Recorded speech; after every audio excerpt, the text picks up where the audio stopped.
Last year, I started sending out emails by the hundreds to LGBT support groups, choirs, mailing lists, retiree clubs, theaters, cultural organizations, advocacy groups, anyone and everyone I could think of.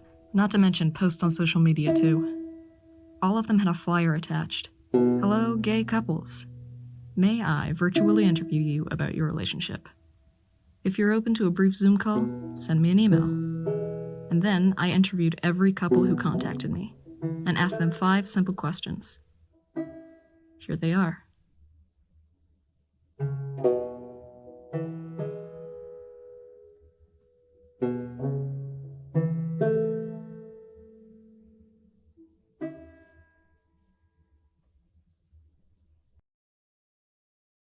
Why these 5?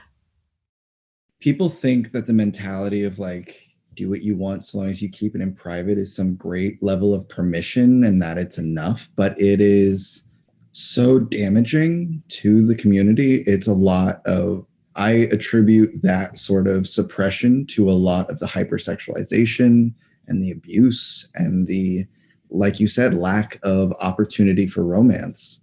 Again, I feel incredibly lucky to have such a cute and wonderful story, but it's quite by chance, and it was a huge amount of luck because we aren't afforded the same freedom to just walk up to somebody in a coffee shop and hit on them because we're not straight, and so it's not the right thing to do or the appropriate thing to do, and there's the fear of persecution behind any act of kindness or flirtation, whereas our culture and our media constantly celebrates the idea of being straight, whether it's disability or queerness or being a person of color. Constantly seeing your representation in media being about your pain is not helpful. So many like coming out stories and things like that, and that seems like the main story that's told for the queer community is the coming out journey, which is important and hard, but it's also like there's so much more.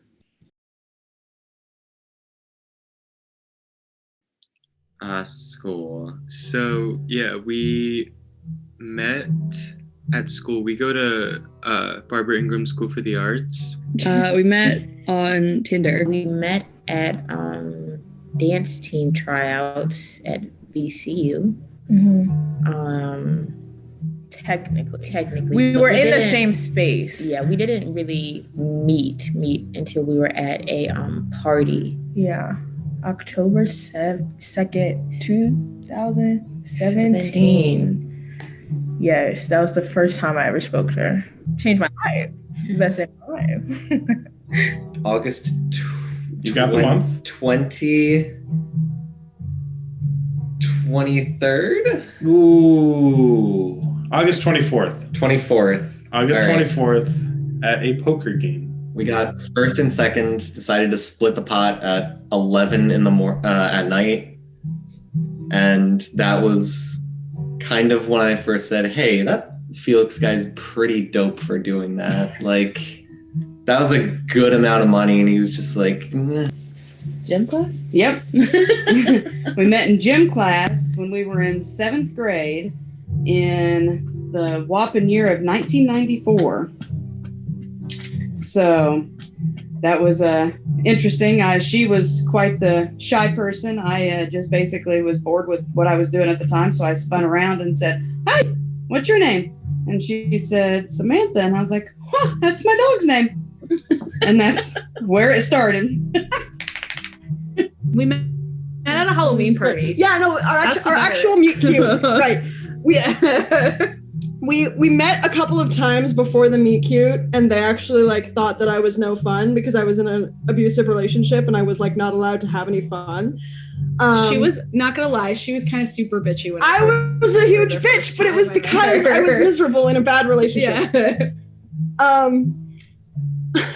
But we met at a Halloween party. We met at a Halloween party. It was really cute. They were very, very different in the way that they presented at the time. They were wearing fairy wings and had long red hair. And I flirted with them in a very inappropriate, perhaps, manner. And Her it was pickup, fine. her opening line to me was, "I like redheads." I was very drunk, okay? I was very drunk on very bad vodka. Yeah. And it worked. We're married. Yeah, it worked. It was true. So we met in college. We went to University of Florida. So and we're old. So it was like 2008. Yeah. 2008. Yeah. But we've not been together since then, but that is how we met and where we know each other from. Yeah, we have been longtime friends beforehand. We met in 1985 in college, and it was my senior year, and it was my first day of college. I left home, put my shoes on because I'm from a very small town, and I took choir as an elective, and I walked into the room and the lights were out and there was a beautiful boy on stage all alone singing a solo song from Carnival, and it was Henry. We met in September of 2000 at a gay bar in downtown Norfolk area called The Garage through mutual friends. So we just both happened to be in the same place at the same time. And he came walking into view, and that was it. I was head over heels. It's kind of interesting because we were watching, have you ever seen the movie 500 Days of Summer? Well, it's kind of a movie all about chance. And, we were watching the movie and I just burst into tears because I thought, oh my God, what if, you hadn't been at the garage that night, or what if I hadn't been at the garage that night? And what if you didn't know, our mutual friends? And he was like, oh, I think it would have happened, at some point. We met in college. We were both theater majors. Oh, I get to tell this story. Hold on. I really like telling this story. Okay. So she and I had the same audition date, and we don't remember each other from it. But then I saw her in Three Sisters, where she played a soldier. And I guess in the play world, they decided that the soldier was a boy, but they did not do anything other than put their hair in buns. So I was just like, oh, they made the characters queer. That woman is hot. Wow. I then ask everyone, I'm like, all right, who is this person? Is she? Because she wasn't in my acting class. And they were like, oh, yes, she's bisexual, but she has a girlfriend. So I was like, lame. But I did start a rumor that I was into her. So that and I told someone who I knew would tell everyone. And then so she learned. And then a year passes and she drops the major and she becomes an anthropology major. Then also they break up and she texts me and then we get together. And so it's not that much of a story. I was obsessed with her and decided I wanted to date her and manifested it for myself. And then we're here. I also through that journey watched Magic Mike, that's what it's called, right? That sounds wrong in my mouth. No, and I realized I wasn't bisexual because I wanted them all to keep their clothes on Tinder. November? Yeah. Well, 2019. Yeah, it was November? It was 12th. Yeah. It was the first snow of last year, 2 years ago. We met at our job. We both worked at a grocery store together. I was technically a manager though, so it was kind of weird at first, but she quit, so she doesn't work there anymore. Yeah, I quit. I have a different job now, but and we met in June. In June, yeah. Well, so technically we first met, they were the president of the university's queer club, basically, Wooloo. Yeah, Woman Loving Women. I was the president of the Woman Loving Women club at my college. And I went to 3 meetings and I was very intimidated by this hot president of the club. By this 5'3" little soft butch who's hi, oh my God, that's so intimidating. Then we re-met on her. Well, we met in middle school. We went to the same middle school. So we grew up in Madison, Wisconsin, and then we both came to the Twin Cities, Minneapolis, St. Paul, for college. And so we went to different colleges. Mm-hmm. Anyway, so a year or two after we both graduated, we matched on Tinder. And I was like, hey, I know you. It was about 4 years ago. We were both raised Mormon, which is a big part of it. And we went to BYU, which is the fourth most homophobic university in the States. And so we were a part of this kind of like unofficial kind of GSA like LGBT group. At BYU, there's essentially a rule that says any expression of homosexual feelings is a punishable offense by the university. So you can be Expelled. sanctioned, you can be expelled, you can like Lose your all kinds of housing. things. You can lose your housing and your credits. job, and so it's and that's intentionally super vague. We like never really knew what was against the rules or what wasn't, because it was just kind of like up to the discretion of whoever was reporting us. Yeah, I remember because we asked multiple administrators, and some people would be like, oh, obviously it's going on a date or kissing. And then other people would be like, it can be holding hands, a handshake, or prolonged eye contact with someone of the same sex. We met on the rehearsal stage of a chorus concert up in Harrisburg, Pennsylvania, which is my original hometown. So Thad's chorus came to sing with my chorus, and that's where we met. They were both gay men's choruses. In fact, there was a third gay men's chorus too. But at the time, neither of our choruses had the word gay in it. So it was Harrisburg Men's Chorus and Baltimore Men's Chorus.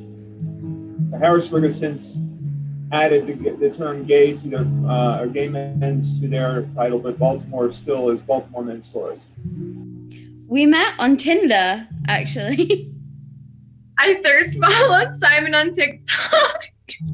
And whenever it happened, everybody was like, oh, how long is this going to last? It's going to last 2 weeks in a quarantine. And then I was like, he's bilingual. And they were like, maybe a month. Like, I know German and Korea is like 2 more weeks. 2-week deadline extension. We tell my parents though that we met at a convention, because if I tell my mother the person I've been dating for over 6 months met me on a Chinese lip syncing app, I think I'll lose some credibility points in my house. On her, Yeah. on an app called The Her. dating app, yeah. We started dating like 3 days later. Yeah, we met like 3 days later, and then we literally, our anniversary is on the 28th of February, so. And we were just talking last night about how we haven't spent 5 days away from each other since we talked on Her, which is crazy. It's crazy. So we met on Omegle.com. It was the summer before sophomore year of high school. I was in Russia, even though I lived in America at the time I was visiting. Maddie was in America. 2013, I guess. Yeah. So we were just like talking. That was how I made a bunch of my like Tumblr mutuals back in the day. It was just like some random person. And we followed each other and continued following each other for quite some time without ever really interacting. And like we would unfollow and refollow each other and would talk like a little bit. And I like found out that this person's name was Maddie and they were an artist. Unrelated, in junior year of high school, I was in French class with a bunch of people, including this one person named Maddie. So that was like pretty much it. Like on my side, that was the extent of our interaction. I had a crush on her. Like I saw her the first day of school and I was like, oh my God, what a hottie. Like, I love like this really tall, like fluffy haired little, like she was so cute. But nothing really came of that at all. And we weren't really friends, like we didn't know each other at all. But then in senior year of high school, I was on Tumblr.com and I saw that the Tumblr user whom I had like been following for like a couple of years had posted some original art, which was of a boy going like this. And then a couple of days later, or maybe just like the next day, my English class went down to the student art gallery and I saw on the wall a picture of a boy like this. And it was so clearly the exact same picture. And I was like, okay, there are several options for what could be happening here. Either this Maddie person stole my Tumblr Mutuals art, which is horrendous. Like, printed it out. Or my Tumblr Mutual stole this Maddie person's art. Or someone that I have been following on Tumblr for close to 2 years, whom I followed randomly and anonymously while I was in Russia, is not only in my state and my city, but my high school of 900 people, my grade of 200 people, and my French class of 10 people. I was like going around like shaking, like, do you know Maddie? Like, who is this?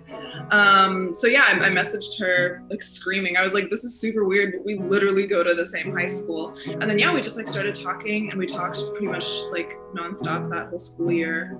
And then she asked me out a few days after graduation. You like flirted disgustingly at graduation.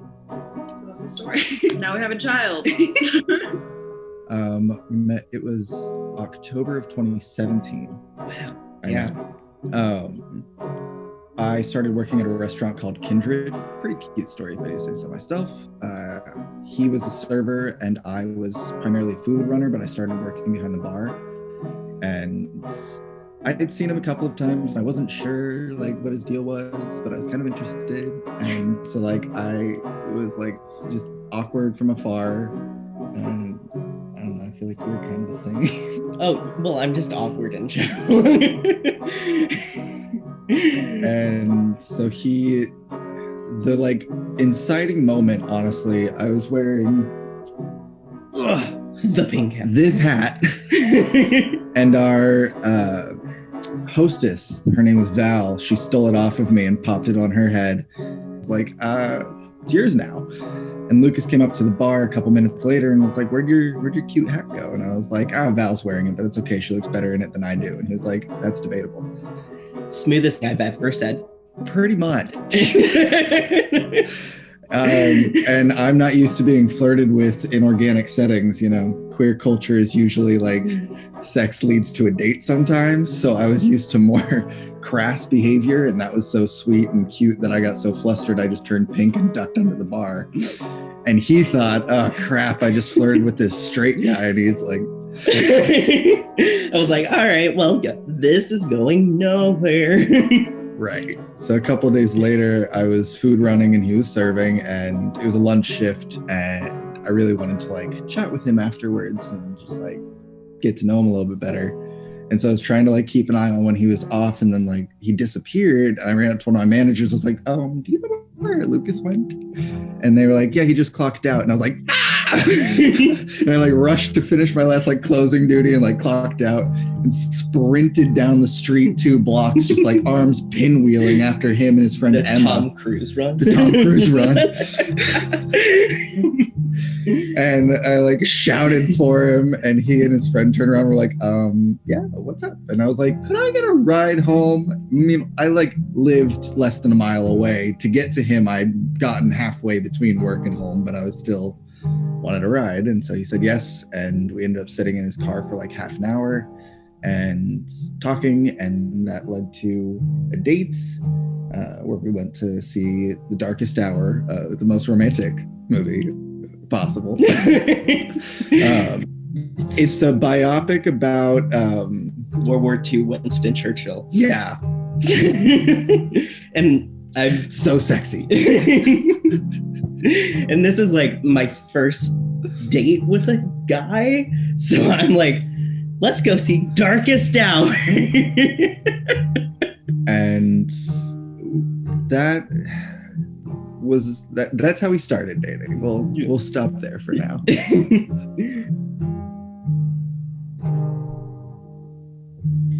And then he snuck into the city to see me without my parents knowing. That was after we started dating. After we started dating, yeah. Well, we started dating on June 29th. And early hours. It was so funny because when we first met up, we were wearing masks and we were like, we're not gonna kiss. He was like, we're not gonna kiss. We were very safe. He was like, we're not gonna kiss until like it's safe and like quarantine's passed. I'm like, okay, I'll wait, you know. And then we ended up spending like 6 hours in an apartment together, like cuddling. With masks. With masks on, like kissing with our masks on. And then eventually our friend was like, this isn't actually doing anything if you're just going like with masks on. So you had gotten COVID tested. It was a certain someone, me, was oblivious to all of the flirting, and it took him eventually sending a message saying, yeah, I like you a lot, and me still not quite getting it until he said, now that that's on the table, would you like to go on a date? And then me agreeing to go on a date. This whole time I'm texting a friend of mine and it's like, what do? I don't know how to get this point across to be like, hey, you're pretty neat. Like, I've had a crush on you for like 3 months now. Let's see. Well, how did we come to be in a relationship? I've never felt like this is gonna. Can I say sexual tension? Is that allowed? Yeah. Okay, so I've never felt like sexually attracted or sexual tension with somebody the way that I felt with them when I met them, and it was motivating. So at the time that we met, I was dating a guy that was not good for me. I don't date guys anymore. Also generally not good for me. But like everybody saw that it was bad and that I was like, nobody liked Gabe. Nobody liked my ex. Nobody liked Gabe. Our first kiss was like something out of an indie movie. It was like ridiculous.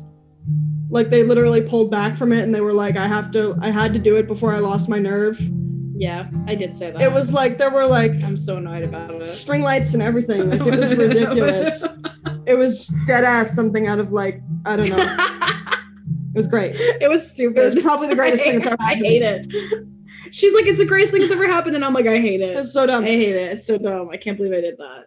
There's also some like other cute stories. Like one time they like stayed in my dorm room because like it was like too snowy to walk back to their dorm room. I'm proud of this But one. it was like not, and they were like not, yeah, they were gaming me and I was just stupid.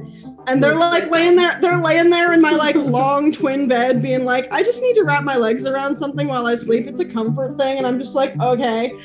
Tinder did not exist, we probably would never know each other. When I was online dating, I kind of was talking to almost everybody that I could talk to, and it was like some kind of chemistry that was more rare. And I felt like this is something I should pursue. Well, we met at the museum. Yeah, we met last July, and we first met up at the African American History Museum in DC. And I got to meet all of your sisters at once because I was on a family trip basically to DC from Florida. We met on Tumblr in 2016. Well, I think we probably like knew each other in 2000. No. Here's the thing. It's very funny. She was unfortunately very famous on Tumblr. I had followed her for like years, literal years, like multiple years, from like probably since like 2012 or 2013. Wow. But so yeah, she started following me back, which was like, a big moment. I saw a picture of her on my dashboard and I was like, she's really hot. So I followed her. So we started talking in 2016, like early 2016, like April, May. We both had significant others at that time. But we ended up just like talking a lot and being really, really good friends. And then our relationships ended.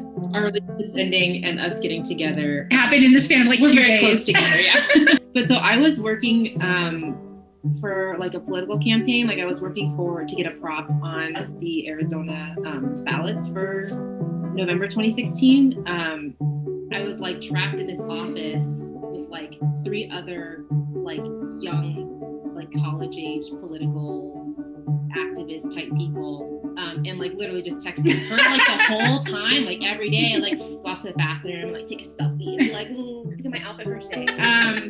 But yeah, so I mean, like we literally were just talking like nonstop. 24/7. We lived in each other's pockets. I was like doing a full-time job in Chicago at the time. She was in Arizona. I was in Chicago. Yeah, I was also shirking. I would often get in trouble. Like my boss would like email me like, why haven't these emails been sent? Like, why haven't this work been done? Why are there so many calls? And I'm like, oh fuck, shit, God, because I'm too busy texting her during my like 9 to 5 corporate job where I need a badge to scan into the building, dealing with like people's money and shit all day.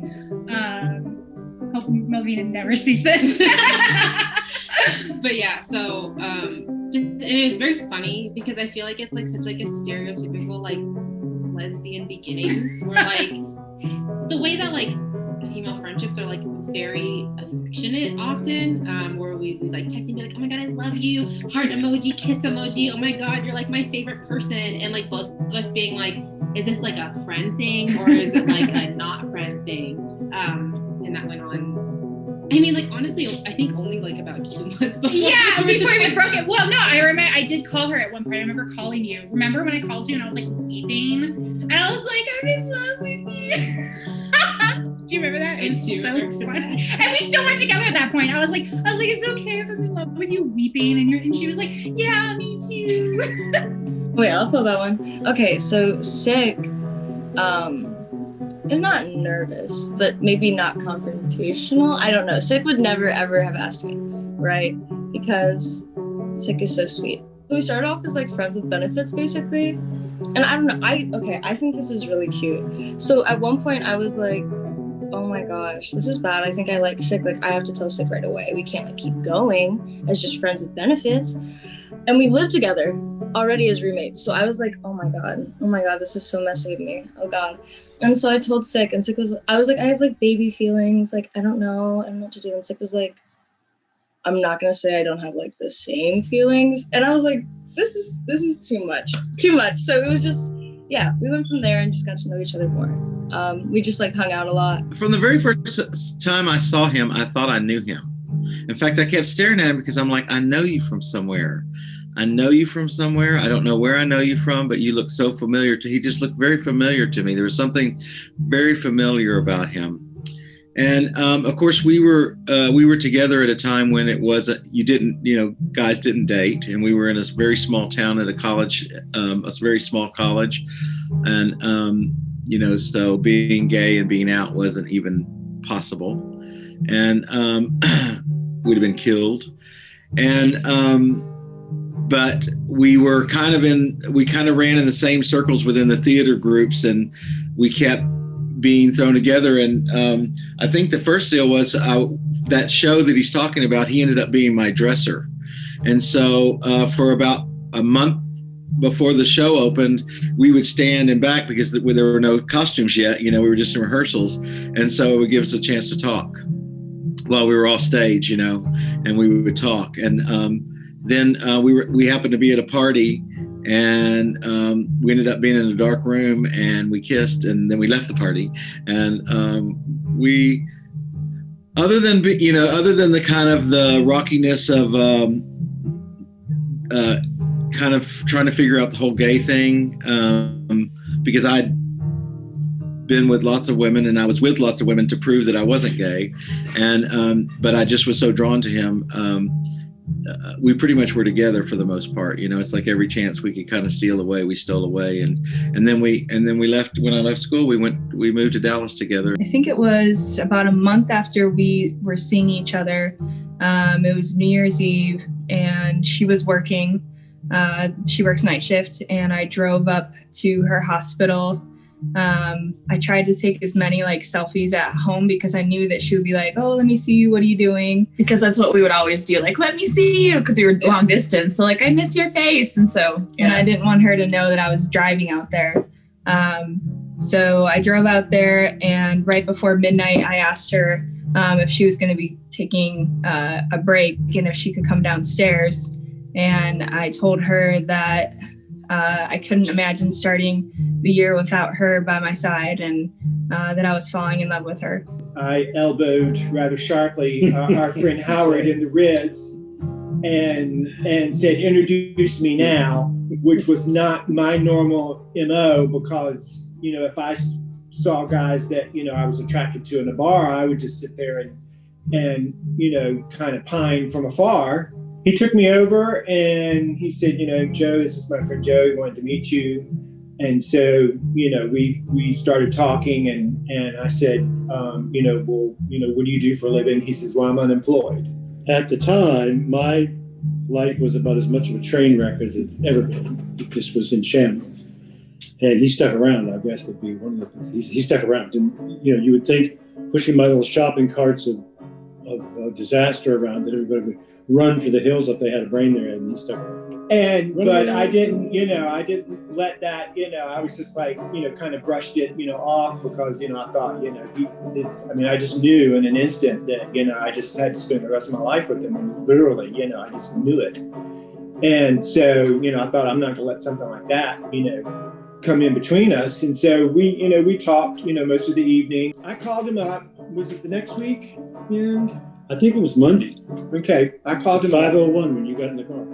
And I said, have you ever heard of the Lee Group? And he said, well, what's that? And I said, well, it's an employment agency. You go and, sign up for it and they find a job for you. He went there and ended up getting a job. And he said, if that's the only thing, you do for me, that's the nicest thing anybody's ever done for me in a long time. And I said, well, trust me, that's the only thing I'm going to do for you. But, we met in September and I moved in July of 2001. And we've been together ever since. There's a 15-year age gap. I just turned 56 and he just turned 71. Yeah, we were legally married. We'll be 5 years this coming April. And so I broke up with him in person. And then he told me he loved me. And so then I was like, I'm sorry, I have to go to rehearsal. So I left. Well, it was my first time using like a dating app. And it was also my first time on like a first date. We didn't start dating for like a couple or like dating for months after like we first met. Our third date, we went out to have coffee and we went to this little coffee shop and we got muffins and we talked for like hours and then we realized that it was like we went through like an entire shift change of like employees. We looked at our phones later and it had been like 8 hours. We were just there all day talking. And I was just having so much fun and it was so easy to talk to her and we were laughing. And so we went to the farmer's market together and we were trying to go randonauting and then I backed up against their car. In a high school parking lot. In a parking lot. While we were looking for aliens. And we'd spend the whole entire day joking, like, what if our cars kissed bumpers? Yeah, we manifested it by accident. My Subaru Outback's she just couldn't keep her bumper off your Honda Civic. I have my major in psychology, and I was like, there was a psych study that said that like stressful situations can increase feelings of arousal. So like maybe like Darren et al. 1972 will like come in clutch, and I was so happy when it did. It did. So we were brought together by the psychological principle of the misattribution of arousal. That was 6 months ago. Yes, that's 6 months ago. Yeah, today's our 6th month anniversary. Then we got snowed in together at Robin's apartment last winter. Intentionally. When we started dating, I was supposed to be leaving for the Peace Corps in March in Peru. And so we started. And this was like January. So. Oh, yeah, we started dating like we started dating and it was like, well, like, we can't do anything serious because like we're also about to leave. So like, we'll just hang out. It'll be fine. Obviously, the pandemic happened. And the week that we were planning to break up, instead we moved in together. I thought I was going to stay at BYU for like 12 years and not get married until afterwards or something. Because I couldn't get married without getting excommunicated and kicked out and all that stuff. But I met Leo, and I remember because it was the beginning. I had already done like a year and a bit of college, but Leo was at the end. I kind of went to BYU on the assumption that like God would cure me. I kind of thought, I was like, once I'm on campus, I'm gonna be surrounded by all these righteous men. They're gonna sway me. I'm gonna end up. But it turns out Mormon boys mostly look like Kermit the Frog, so it didn't do much. Technically, it did cure you. It cured you from being Mormon and thinking you could ever be straight. It is a thing of like, they've said that like, if you know that someone is breaking it's called the honor code. If you know someone's breaking the honor code and you don't report it, then you've broken the honor code. I mean, I had a bunch of my roommates did. And like roommates, that was the hard part. I moved like 6 times in a semester because each time a roommate would be like, I'm uncomfortable with you even being at this university. I had one person who literally was trying to convince me to just transfer university. She's like, why are you here if you're gay? And I'm like, well, I grew up Mormon. It's really cheap. And I had been planning this my whole life. And so I don't know. But I did leave at the end of the year.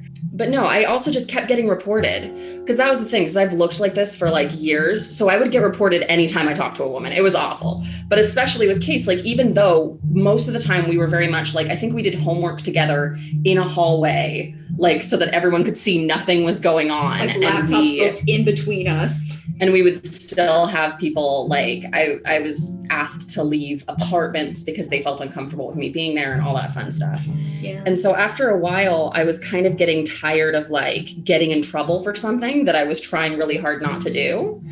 And on Halloween, we did a costume, still not a couple, but we dressed as Flynn and Rapunzel from Tangled. Because that's what you do with your gal pals. And one of my friends at this little like group meeting with people that we kind of trusted, like called Case my girlfriend. And after we went on a walk, and I was like, so I didn't correct her and you didn't correct her. So are we just not correcting people? I mean, we were trying not to date, but we kind of were. We were being we very spent careful. every day, like we had to see each other. We spent every day like, together, but we would like when we would go on like dates, we would walk or drive or get like an Uber or something way out of town. Like we would walk all the way to the next city just so we could hold hands in a mall. People still stared at us. Like the one time that we were really seriously reported, we had to like bring in a witness who like could confirm that we weren't dating, because it was up to us to prove that we weren't. I grew up my nail for 2 weeks. I grew up my nails for 2 weeks and painted them lavender and gave myself a French manicure. So when I was sitting there in the office trying to convince this like 50-year-old man that I wasn't having lesbian sex, I was like, how would I? How would? I don't even. And I guess they just never considered the fact that I could have been a bottom. So it worked. We went on this one road trip and I was like, first of all, if you can spend 5 days in a car with someone and come out the other side completely in love with them, that's a good sign. Road trips are usually difficult, especially when you're driving through nothing. But on the trip, we talked a lot about like just our goals in life and where we wanted to go, what we wanted to do, where we wanted to live, what kind of lifestyles, like what kind of apartments we like to live in. We realized we were so compatible, like everything just made sense. And like a month I think earlier, I was thinking like, okay, I could see myself with this person, but I'm not going to push anything because I'm very fast and eager. Like growing up Mormon and being gay, like, and being a lesbian, it's just U-Haul on the second date. But I was like, I'm gonna like take it slow and let Leo take the reins. And then like on that road trip, you were like, what if we did though? And obviously like later and stuff, I did like an actual proposal that was really cute and stuff. And you were gonna go to Disneyland for this like Disney internship you got. And I was thinking like, okay, so when Leo goes, we'll have to break up because that, like, I'm going to be here. I'm going to finish college at BYU for some reason, even though I barely made it through the first year without getting kicked out. And then I was like, but afterwards, as soon as I'm out, I'm going to find this person and I'm going to message and be like, hey, I don't know if you remember me, but we did it in college. We got in trouble a lot. And I think you're really, really hot. And like, if you're not dating anyone else, would you like to spend the rest of your life with me? Because I thought we were great. And then I was just thinking, I was like, Casey, you dumbass. Like, if that's your plan, just go with them. Like, just go with them to California. And I did. So that was a little less responsible of me, but probably the best decision I've ever made in my life. He was really depressed. No. I'll just say that we were on an app. Gays know what I mean when I say we're on an app. But the whole time we didn't really talk about anything, other than literally just like about being depressed. And, And I think it was the kind of thing, like, I think it was up until like 3 a.m. Oh, yeah. Just chatting about me having a crisis. Yeah, that's nice. And I think I was, I had this moment because I was like, I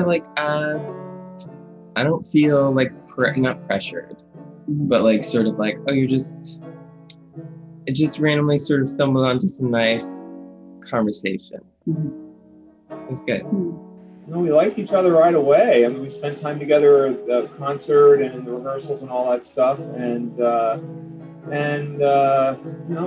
that evening, wink, wink. And we just, like, I just said to them, I like you. May I give you my number and can we stay in contact? I had no idea that it would come to this. So we were like 85 miles apart. We long distance dated for several months. And we would visit each other for the weekend or close to the weekend as much as we could. We also kind of realized pretty quickly, we wanted to be together permanently. In fact, therapists would freak out if they heard this, but we met on May 15th, 1993. I proposed on July 4th, 1993, just out of the blue. Dad said yes, and then we looked at each other with the, oh my God, what did we just do look?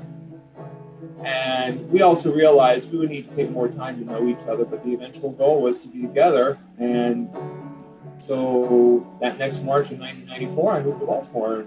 Here we are. She asked me if I wanted to go for coffee. She picked me up and she opened the door for me. I thought, oh, cool, okay, I'll just go and get my side. And I went and got in the driver's side. And she said, what did you say? I was like, oh, you driving, are you? Like, you just told me you've come back for a driving lesson. I said, yeah, about an hour ago. After we got in the car, after she tried to drive, because, so my mum's Scottish and it's kind of a thing of you don't turn up anywhere empty-handed. So I thought, I'll get her a little present.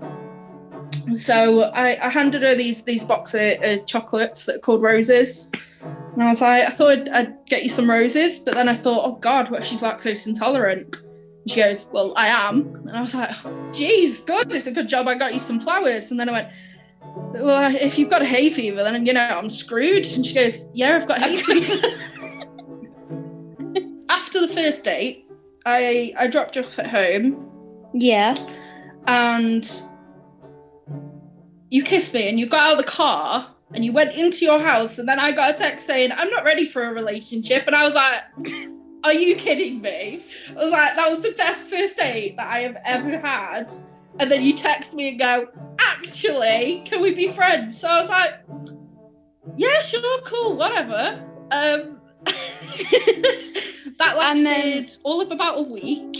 Well, 2 days later. 2 days later. I texted her, I was like, what are you doing? Can I come and see you? And then, I went over and saw her, and we walked into town and went to McDonald's. And then we walked back and what's the best way to put it? I had a moment in the car. I was like, moment. You still want to be friends? Yeah. 60. Her band was playing a show in Richmond, and I wasn't sure I was going to be able to get off work, but they tried to keep me after my shift to go clean up, which wasn't legal. Then I realized that I was going to miss the show, and I was like, fuck it. So I faked food poisoning and collapsed on the floor. I went to the concert, or the show, and I think we'd been making jokes about how I was gonna be waving a lighter.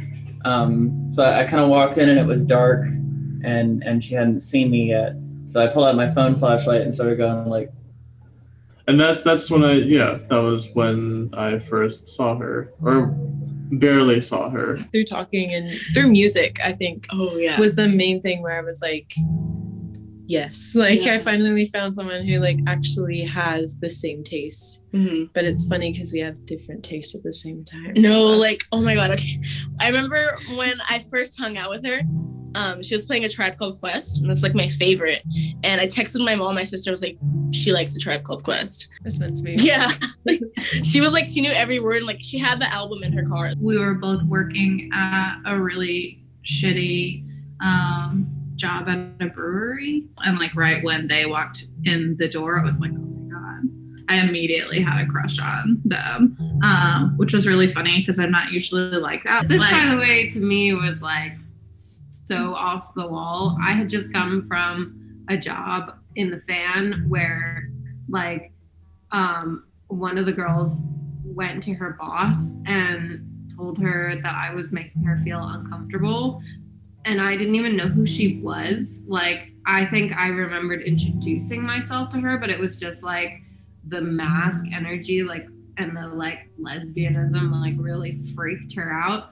So me coming into this like job where there was a bunch of people who were like interested in me and just like getting to know me, I had no idea that it was anything along the realm of like, oh, like I think you're hot or whatever. Like I was like, oh, friends.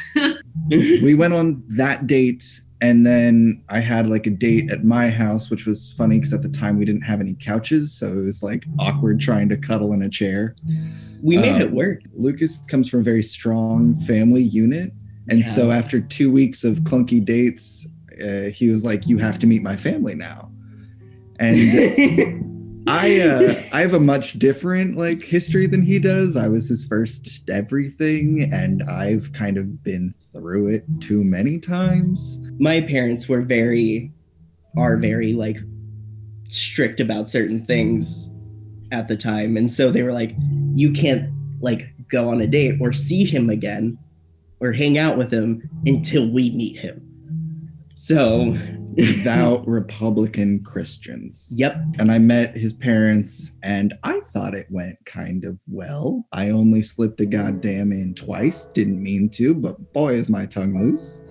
Talked about some like civil rights issues. I walked out of the house and I was like, that went well. And Lucas was like, nope. I felt like I was breaking. I was like, oh. I got a text and it was like, we need to talk. And I was like, all right. And I drove to a Starbucks to meet him, and we broke up because he was like, my parents said that I have to stop seeing you. And if I don't stop seeing you, they'll break up with you for me. And I kind of was just like, all right. And then for 2 months, we still like worked together, and just like progressively, I realized more and more, I was like, I'm not okay with this. I actually liked this dude. And like all the kitchen staff knew. And so we were friends, and they were like, they would see him and they'd be like, it was the star-crossed lovers of Kindred at the time. It was like front of house, back house. Yeah, it was. And after 2 months of it just like getting worse and worse, and me singing Reflections by Mr. Wives in the walk-in, I decided, I was like, I gotta fix this. I gotta tell him that this is worth like fighting for. And so there was this park bench by where I lived and where we worked, and I knew that he would drive past it on his way home. And so I went and I sat on it, just kind of waiting to see his car pass. And the first night he didn't, and I sat there for about 4 hours, and like, can't blame him for that. I'm weird. And then he left Bricks and he was like, what's up? And I was like, I'm just sitting here. And he showed up, and we sat and we talked for about 3 hours. Yeah. I told him that I was having a hard time kissing anyone new because I couldn't get over kissing you. And I told him, I was like, super sweet. Yeah. I never wanted to like get in between him and his family, but I wanted to like try to make it work. It also didn't help that my best friend's house was legit. I could see his house from the window of my best friend's house. And I spent a lot of time there. And I would just look out her window and I was like, there you are. Hello.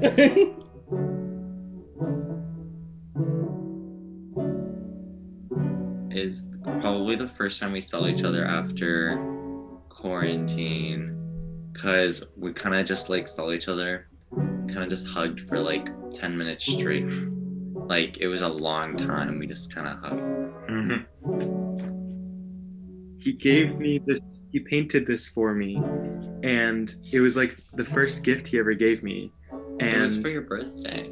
Yeah, his birthday was May 24th. So, and we started dating right after that. So he gave me this, and he had so many different things with it. So it was the painting. He made a bunch of jewelry for me. There's stuff on the back. He painted his thoughts for the day on the back. He made these cards out of like things inspired by our friends. There's an arcade bar in the city. So we went with like a bunch of Amy's friends. We found this one game that we're really good at, so we're saving up tickets to try and buy her a Furby because they have it in the prize section. Once she took me on my first picnic, I always say the picnic date. I was driving down 85 one day in the fall, like last year, and I remember thinking about how pretty the leaves were, and I was like, I'm gonna take Nadia on a drive, like just down 85 one day. So I just Googled like the nearest park next to the North Carolina line, and it was like Kerr Lake, I think, and it was like really, really, really pretty. So yeah, we just pulled up to a park and had yet another picnic. I guess picnics are a thing. This is gonna sound corny, but when you rub my back, some of the best memories ever. Oh, when we drove to Philly, that was fun. We wanted Philly cheesesteaks. Yes, we just and we were in Richmond, so we drove. You can't get a Philly cheesesteak anywhere but Philly. When she walks in the house, I like turn into a giant baby and I just start bouncing around. And then I just jump on her and I like peck her, kind of like a bird. I don't have to go find it annoying. I do it like basically every day.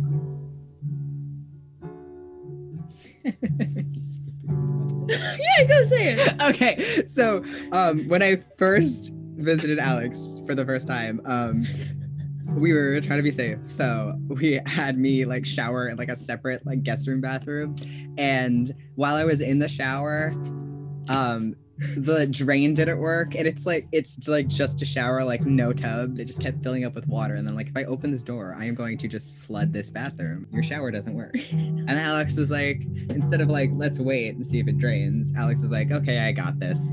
And then like took off their shirt and then like got like a cup of water and just started like shoveling the bath water into the sink. I was like, we just met, you're shoveling my bath water into a sink. Our 1-year anniversary was pretty cool and special. Yes. We that's gotta be it. There happened to be a meteor shower that night. You got a hair? Oh no. We gotta start over. No, there happened to be a meteor shower, and so after spending the day together, we went to a park and watched some meteors fly by to end the night.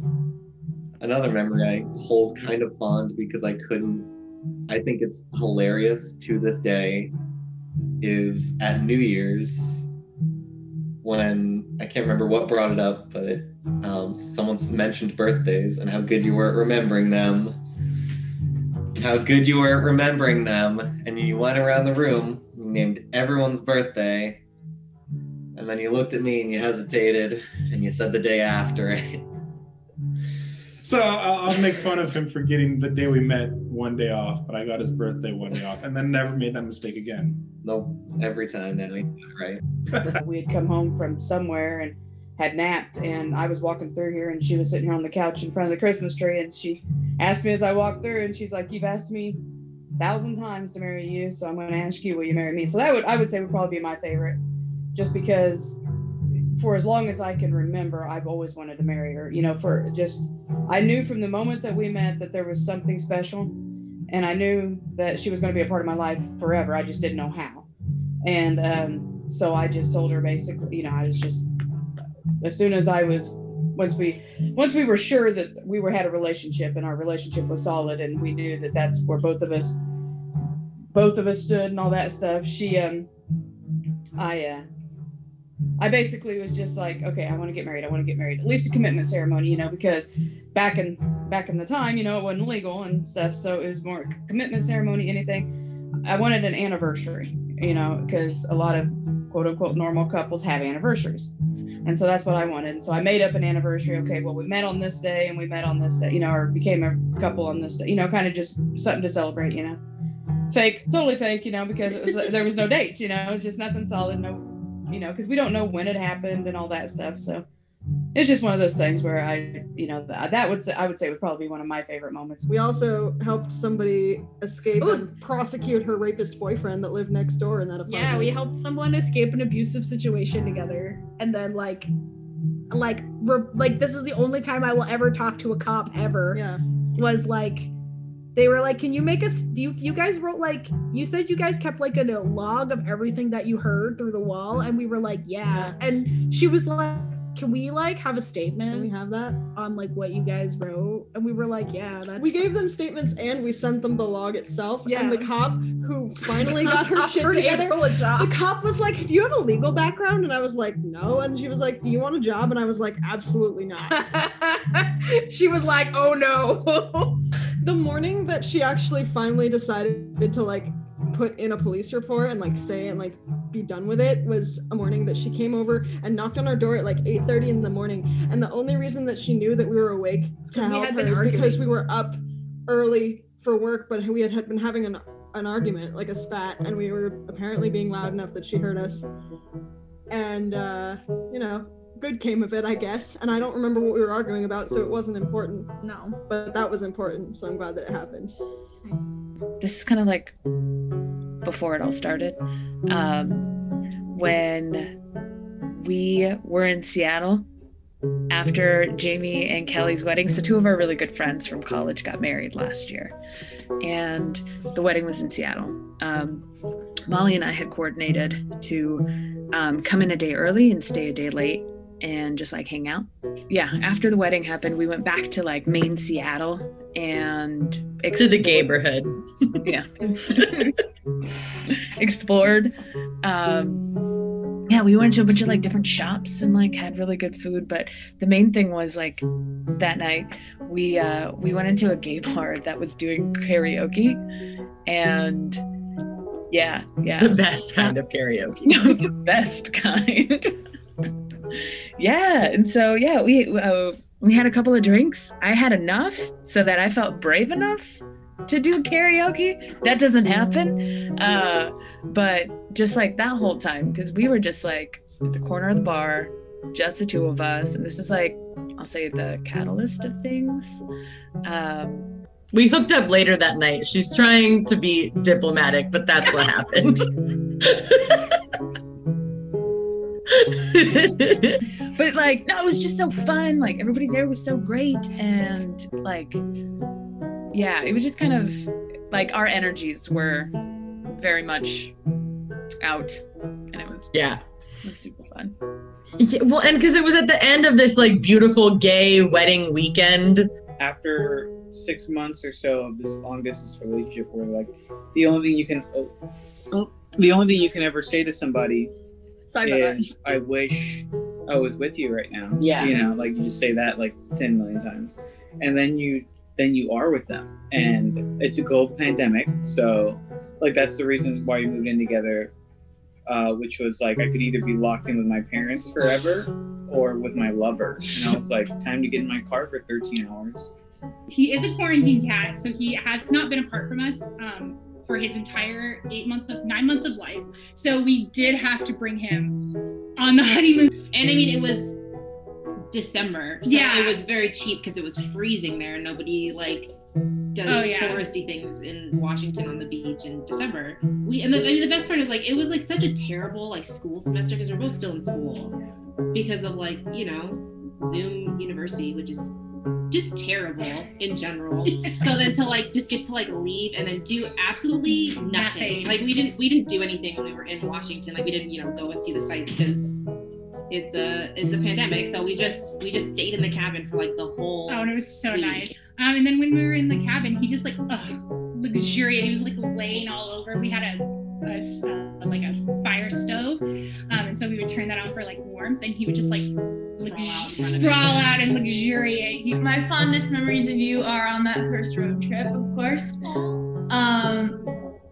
Because there was the question of like, do I put my hand on your leg when you're driving or not? And that was like really big for us, like you admitting that we wanted to do more than just like hook up when we were drunk. But it was really important for me the first time I took you to the bat mitzvah of my cousin, because that was when I got introduced to all my family. That's my favorite thing we've ever done. That was so fun. We got to take a little flight together and meet all of my family members and drink their expensive party alcohol. We love a bat mitzvah. I brought her to my family's house on Thanksgiving. It was pretty cool. She helped cook, and like we all helped cook, and just like it was just really fun. We go on lots of little trips together, and we like getting like weird Airbnbs, like funky ones, or just like ones that'll make the experience like more fun. We had a very special day. We were in Rome and we decided to take a tour to Pompeii. And even as old as I am, which is 54, and I've been gay I didn't realize there was a closet. I've just been gay as you can be, just myself. You know, I didn't know there was an option, but ever since I was a child, people have kind of been mean to me. I don't know a different word to use, but just mean to me over being gay. I mean, I've been called the bad word. I've been treated that bad without being called that word just countless times my whole life. And so we're in Rome. It's a wonderful day, but still, you know, I don't know if it's just because you're gay, but you can be completely happy and still in the back of your mind, it's always there ready to take your happiness away if something happens, you know, to you.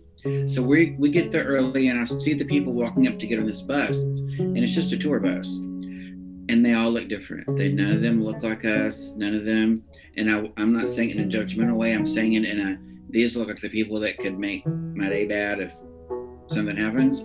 So I tell Henry, I can't do it. And Henry always treats me as gently as possible. I'm not kidding. So he said, okay, we don't have to. But I know it was disappointing to him, and I was disappointing myself. So I said, no, we are not going to do that. We're going to make this day, and we're going to make it about us. So I grabbed his hand, and I marched us to the very front of that line. I just passed people, old and young alike, and got to the very first people to get on that bus. And when they opened the door, I took his hand and I marched us to the very first seat, and we sat in the front, right in front of the tour guide, and people had to walk past and look at us. And let me tell you what, that turned out to be the most delightful day on a foreign land we have ever had. For some reason, the tour guide started treating us like we were famous. She liked you immediately. For me, I would say it's the small things, the mundane things like going grocery shopping or doing laundry. And so whenever she was in town, during the first year and a half of our relationship, whenever she was in town or I was out there visiting, it was nice to just do those kind of things that you normally do, but to have somebody with you. And now that we're together for the long haul, it's nice. I just have so many. But I honestly think that going through the pandemic with you, I would have gone insane without her. I would have had such a hard time. I did have a hard time. I'm having a hard time. But without you, I don't know where I would be. Sorry, I'm trying to get weepy. No, you're gonna make no, me my cry. bad. Come on. Yeah, just what a treat to be able to, and every time I have to visit my family now, she gets to come with me. Can my memory be from a time we technically weren't together? Yeah. Because we broke up for a stint there. And in the time in between, the first time we went to Brook Green. Oh yeah, that was magical. And we just walked around the whole time not holding hands. Yeah, but just, the electricity. And we made a bunch of comments about wow, how pretty it would be to propose to someone here. We absolutely talked about my future wedding is gonna be this, and my future wedding is gonna be this. Basically talking about our wedding when we were not together. Just honestly, we started a joint Pinterest board for weddings when we weren't together. We did. Well, we hung out together for your birthday on the 29th, and then I was like, well, let's hang out for New Year's, because at this point we haven't kissed yet. And I was like, it's a perfect excuse. Make my move. And so I was like, let's hang out for New Year's. And then I have very strict parents, so I ended up just hanging out in a Whole Foods parking lot for a majority of the night. And then we were talking because you were watching. We were texting. My parents did not want me going out. They wanted us to have a family night, which consisted of me and my brother and them watching Rocket Man. We were kind of texting. And I think I jokingly said something oh my God, come rescue me. This is the worst. Yeah. So then I went on my phone. I was like, how far am I from where she lives? So then I figured out that if I left at this exact time, I'd get there by midnight. And then, yeah. So I like hung out for a while, like had my plan all together. We were just talking, and then like a couple minutes before midnight, I was like, on a scale of 1 to 10, like how sus would it be if you came outside? And you're like, no. I thought she was telling me like, oh, go outside, look at the fire, like there are fireworks or something. But no, she drove and she was in front of my house, and so I ran outside and I didn't have shoes on, and then I took my shoes off in solidarity, so we were barefoot outside in the cold. And I was like, hi, like, what are you doing here? But it was really sweet. And then, yeah, she asked if she could kiss me for New Year's. And that was both our first, like, New Year's kiss. Like, I'd never kissed anyone else. Yeah, I had never had one either. Yeah. It was really special. And then she had to haul ass back upstairs to watch the ball drop with her family. Yeah, well, we kissed at like 12:59 or something. You mean 11:59? Or 11:59. And then like we kissed and I was like, oh my God, that was so great, but I have to go. And so then I ran back upstairs and I like literally, we have a townhouse, so I have a lot of stairs, but I was going up those stairs and just as I got to the top, it was like 3, 2, 1, and then the ball dropped. Okay, one of our first official dates, we went and watched the what was the name of the comet? The comet that was Neowise. The Neowise. We went and we watched the Neowise comet from the roof of their car, like the middle of the night. We like parked. Well, first we got vegan chicken nuggets and French fries and milkshakes, and then we parked by this like horse feed field and sat on the roof of their car, which still has a dent in it. It still has a dent in it from your fat ass. And watched and cuddled and watched the comet. Yeah, that was like the first time that we actually like cuddled. And first time I actually cuddled with anybody ever, I'd like to know, because I'm fairly touch adverse. And I think like every weekend for like 2 months we went camping or like we went somewhere. Yeah, like we did dispersed camping up by Duluth, like on the north shore of Lake Superior, and I didn't know this until now, but you can just like camp anywhere in a national forest pretty much. Yeah, like you don't need a campsite, you can just like pick a spot and be like, this is my campsite, as long as there's like specific rules, like you have to be at least a mile away from any like a campgrounds and like, but yeah, we just kind of like camped in the middle of nowhere. That was pretty fun. That was really cool. We will be here all night. Here it is in detail. The second hour that we had known each other. But I think we had a really, I guess, maybe an unusually eventful relationship for being together only 3 years. Like we moved continents a couple times and, escaped from the creepy Bible camp that we called a college. And we're like homeless a bunch. We've been homeless a few times. We were not supposed to, but we snuck into an arboretum in the morning. Our friend, one of my coworkers from Disney officiated the wedding. We had one best man who worked with us at Disney and then one best person who drove out from Utah. And those were all the people at our wedding. We took photos and some videos, and then we just went to Disneyland where we work because we can get in and get people in, and we just rode a bunch of rides. With our whole little party. You remember when we first the I love you? The first I love you. No. I had decided that I was gonna do this really special little thing where I would tell them that I loved them, and I had learned a song in American Sign Language because Case is hard of hearing, and so a lot of times we sign, and so I had learned my first American Sign Language song, and I was really proud of it. And a few weeks before that, we were play fighting about some because I fake said something mean and you were fake offended, and you were like, you're so mean, and I said, you can be mean to me too. And then I said, why would I do that? I love you. And just froze. I have this childhood stuffed duck. Oh yeah. Who's real ratty. I had a cat who dragged this thing around the house. He's got holes. But it was one of the only things I took with me when I moved in with him. And it made Michael so nervous that I would sleep with this thing because he was that thing is going to fall apart. It's going to shred to pieces. And so he, I think, was it my birthday?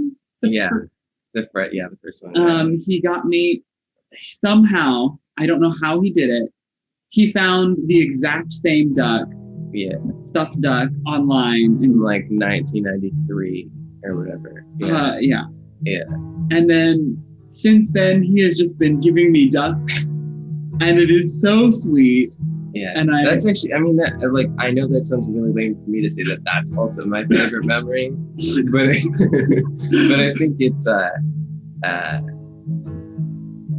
for me, part of the fun of it is just having these like stuffed animals like hidden in parts of the apartment that I have to like hide and like just like, and it's so Chris will be like, I've got a package. I'm like, wow, strange. I wonder what that is. And then like at night I'll like take it apart and I'll like, I don't know, like washing them like quietly in the dark. Yeah. And I think it's, I don't know, it's nice to spend your time doing something and then like have somebody not be like, wow, you tracked down a stuffed animal from 20 something years ago, you freak. Like, yeah. It was really very special that when we got married, of course that was in religious service, Holy Union, not a binding. Of course, that was 1994. But my other surviving sister had planned to come to the service and bring Natalie to the service because she was to be a part of it.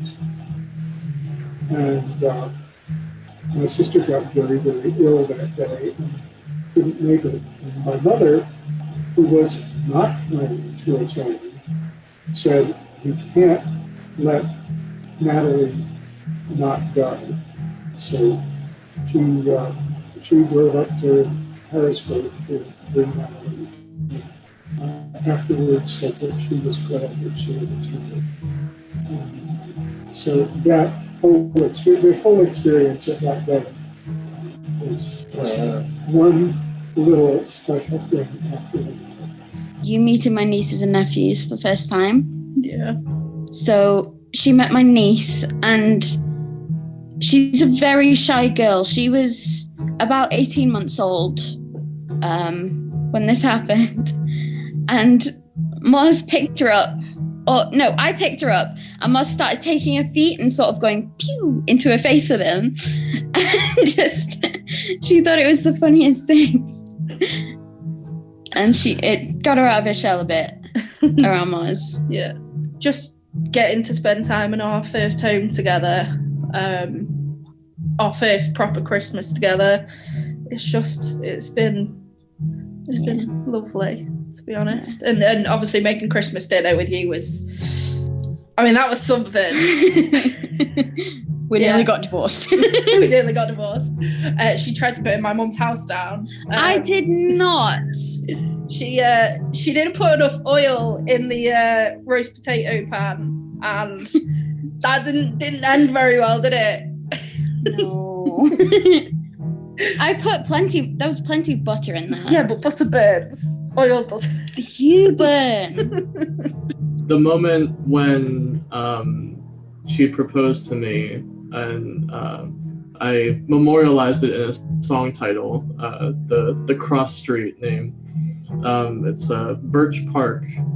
I still remember. But it's when we were in the Rocky Mountains and we went into Starbucks and I made you order my coffee. And then you drove me through the town you were born in and you were like, I think this is the house I lived in. I don't know. In my uncle's pickup truck with the Frida Kahlo keychain. One of my fondest memories is when, also in Colorado, my cousins, Audrey and Nara, who are like 11 and 9. At one point, Audrey was explaining soulmates to me. And she was like, well, there's like friend soulmates, and then there's like love soulmates, and then there's a couple others, but like you only get one, and it's only one person. And I said, well, what if they're the same person? She's like, she looks at me, looks at Sam, looks at me, looks back at Sam, looks back at me, and she goes, they can be the same person. And I was like, Audrey, you can't do this. And we had at that point only been dating officially for like 2 days. And I was like,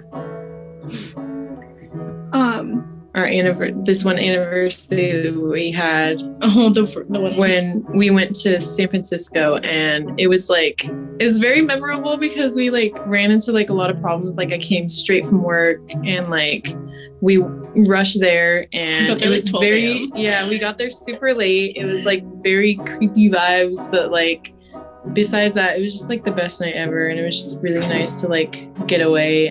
I think mine was our like first road trip down the coast, like down Pacific Highway 1. Yeah, so that's nice. I remember that so like vividly. I remember I was like, because she loves like Coldplay isn't that bad, and she's like, I can marry you right now.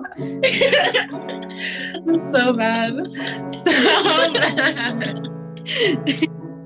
Oh my god. Our first like day that we spent together in Paris after not being together for like almost 10 weeks, and with an 8-hour time difference. It was really, really nice. We like literally went up the Eiffel Tower. It was cold. It was cold, very windy. I gave her my hat and my jacket. I don't know, sometimes we just like listen to music really loud and like dance around. But those are always simpler moments that I really, but sometimes we just go a little silly and just a little crazy, and we just play music and we just go for like an hour. So. My favorite memory is like, just get this, sometimes we like wiggle around. No, it's just, I know, just the way you described, just like this nebulous, like so non-specific thing that like happened. On our like 6-month anniversary, Kel surprised me with like a super early in the morning hot air balloon ride for our 6-month anniversary. That was so fun and like weird and cool and like a little bit scary. So we did that, and then we went and like had diner breakfast afterwards, and that was super cute, and that's probably my fondest memory. But in addition to that, we now like only celebrate our anniversary on like the 6-month marker because we did this like huge thing, and so we continue to do like something that we haven't done before on like the 6 months. Lucas had moved in. I was living with my family because they had kind of fallen on hard times, and so I had been helping provide for a little while. And Lucas had moved out from living with his family because they were still very negative about some things at the time. And his living situation changed very drastically, so he had to move in with me and my family.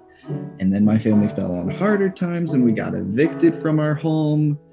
And so this was the like 3rd time my family had been more or less homeless in the last few years. And instead of like, I told him, I was like, you should probably break up with me and just like go live with your family again and like be happy, healthy, and safe. And he was like, no way in hell. And I was like, okay, well then you're going to be homeless with me for a little while.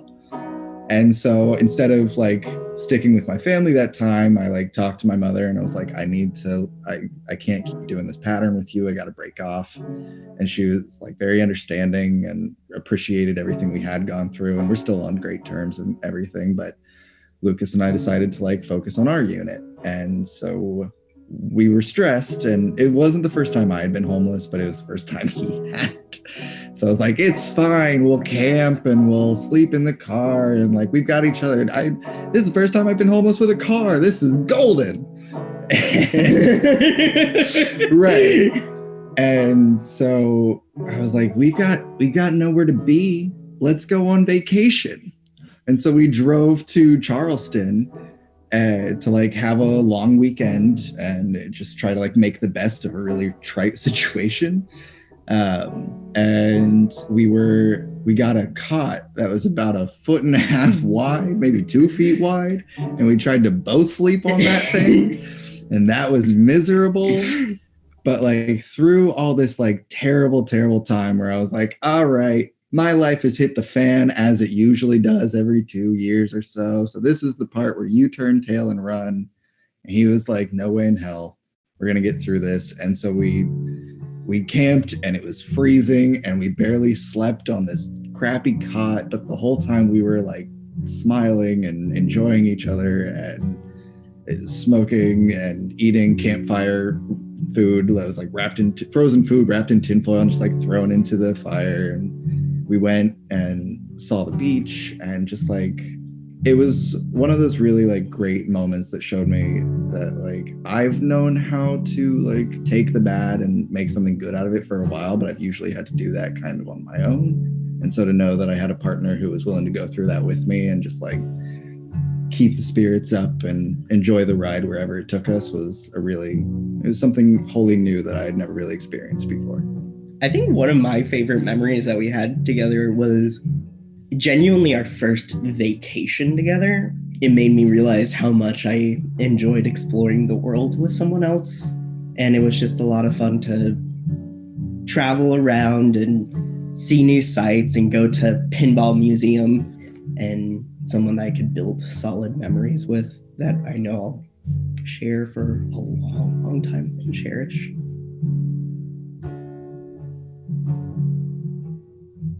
I have ADHD, so I have like a lot of energy and stuff.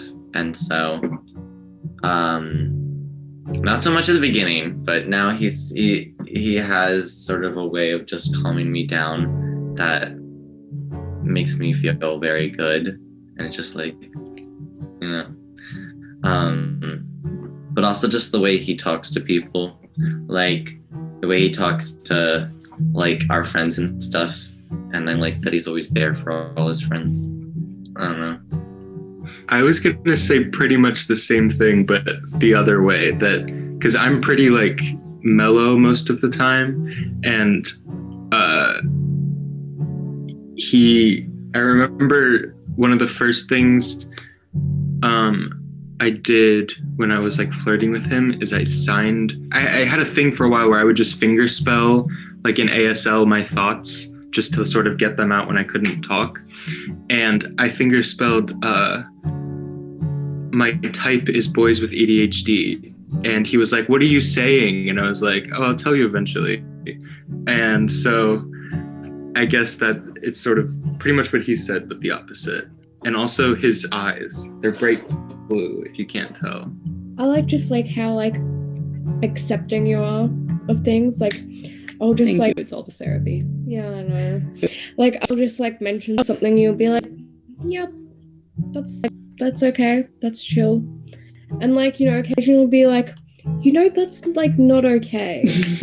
You're very like caring and you're very, very like, you know, just like an open person. Yeah, I can go first. You already have it? Yeah, of course. Physical, I'm gonna start with physical. Legs, okay, lips, eyes, waist, hips. Okay. Well, like laugh when like you tilt your head back and you laugh really, really, really hard. Your hands. Okay, that's physical. Personality wise, she's very caring. She used to be optimistic. 2020 took that away. Yeah, she's had a lot going on, so it has been a really shitty year, but it's been fun trying to figure out like the new version of who she's become, because I think a lot of things that have happened that are probably going to change her forever, but still being just as in love with this version of her as the last. She's very smart. She's very competitive. If you don't have a list, after this list, it's going to be, after the laptop closes, there are going to be words that are going to be spoken. She's very helpful, selfless. She gets really excited about things that she's passionate about and always wants to share them with me, which makes me feel special, even though I know nothing about cooking, nothing about Avatar, but I still be watching and stuff. Physical attributes. Every single thing on your face, every single thing, especially your lips, your hands. I don't know what about your hands it is, but they're just magical backwards. Yeah, magical. It's magical. Two things that I'm not going to say, but you just have to guess with your imagination. I feel like I know. Your legs, your hair when it's straight, curly, and a mess.